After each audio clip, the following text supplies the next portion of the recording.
بھارت کے اندر ٹائیگر شیر میسور ٹیپو سلطان جس دن شہید ہوئے تھے، فجر کی نماز کے بعد 2 پارے کی تلاوت کر کے جب انگریز کے سامنے میں تلوار چل رہی تھی، اس سے پہلے انگریز نے وہ نظارہ نہیں دیکھا تھا۔ ایک ہاتھ میں نہیں، دونوں ہاتھ سے تلوار چلانے والا یودھا بھارت میں آج تک کوئی نہیں تھا۔ کہا جاتا ہے کہ چھترپتی شیواجی کے بیٹے شمبھاجی چھترپتی تھے، لیکن ایک ہاتھ سے تلوار کی طاقت تھی، لیکن ان سے بھی بڑا یودھا بھارت نے اگر پیدا کیا ہے تو اس کا نام شیر میسور ٹیپو سلطان تھا۔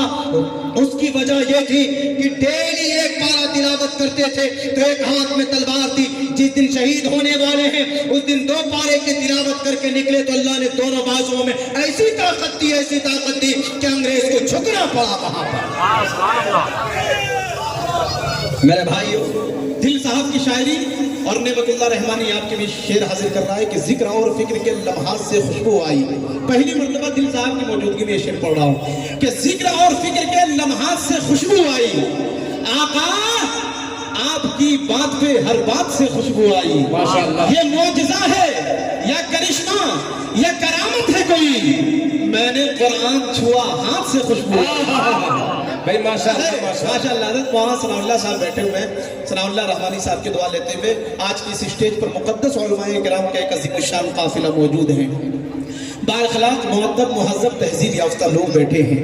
یہ پڑھے پڑھائے لوگ ہیں، یہ سنے سنائے لوگ ہیں، یہ ہماری پشت پناہی کے لیے آتے ہیں، ہمارے کمزور بازوؤں کو تقویت دینے کے لیے آتے ہیں۔ سننے کے موڈ میں ہیں؟ ہاتھ اٹھائیے، کتنے حضرات نہیں سنیں گے؟ ماشاءاللہ، اب جتنے حضرات سنیں گے دونوں ہاتھوں کو اٹھائیے اور نبی کے نام پر کہہ دیجئے مچل کے سبحان اللہ، کہ ذکر اور فکر کے لمحات سے خوشبو آئی۔ آقا آپ کی بات پہ ہر بات سے خوشبو آئی، یہ معجزہ ہے یا کرشمہ یا کرامت ہے کوئی، میں نے قرآن چھوا ہاتھ سے خوشبو آئی۔ اور اپنے جذبے کی صداقت پہ یقین ہونے لگا، اپنے جذبے کی صداقت پہ یقین ہونے لگا، میں نے جب نعت پڑھی نعت سے خوشبو آئی۔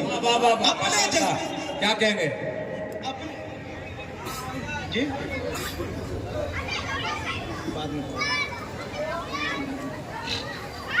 اپنے جذبے کی صداقت پہ یقین ہونے لگا، میں نے جب نعت پڑھی نعت سے خوشبو آئی کہ دشمن امن و اما کنگال ہونا چاہیے۔ دیکھیں حافظ تنویر صاحب کی محبتیں مل رہی ہیں، دشمن امن و اما کنگال ہونا چاہیے، پورے ہندوستان کو بنگال ہونا چاہیے۔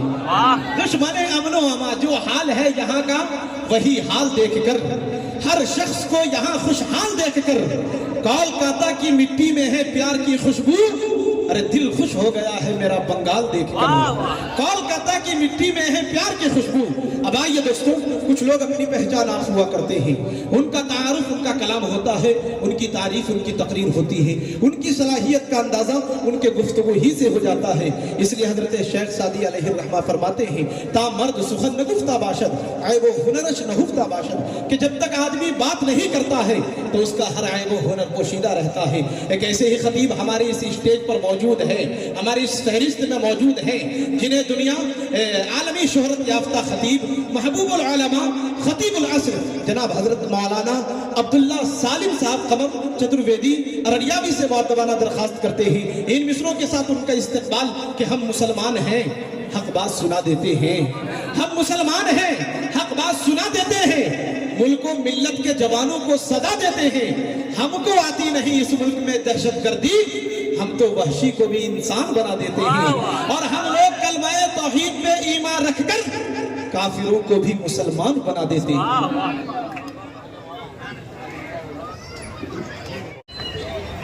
الحمد لله الذي أبدع الأفلاك والأرضين والصلاة والسلام على من كان نبيا وآدم بين الماء والطين أما بعد فأعوذ بالله من الشيطان الرجيم بسم الله الرحمن الرحيم ألف لام ميم ذلك الكتاب لا ريب فيه هدى للمتقين وقال الله تبارك وتعالى في القرآن المجيد شهر رمضان الذي أنزل فيه القرآن هدى للناس وقال الله تبارك وتعالى إنا نحن نزلنا الذكر وإنا له لحافظون صدق الله العظيم.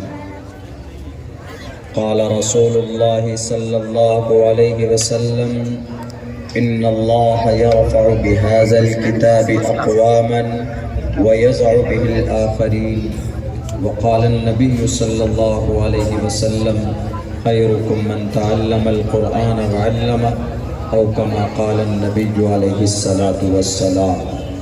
All compliments, all physical prayer, all monetary worship are for Allah.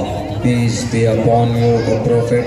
Allah's mercy and blessings, peace be upon us, and righteous slaves of Allah subhanahu wa ta'ala.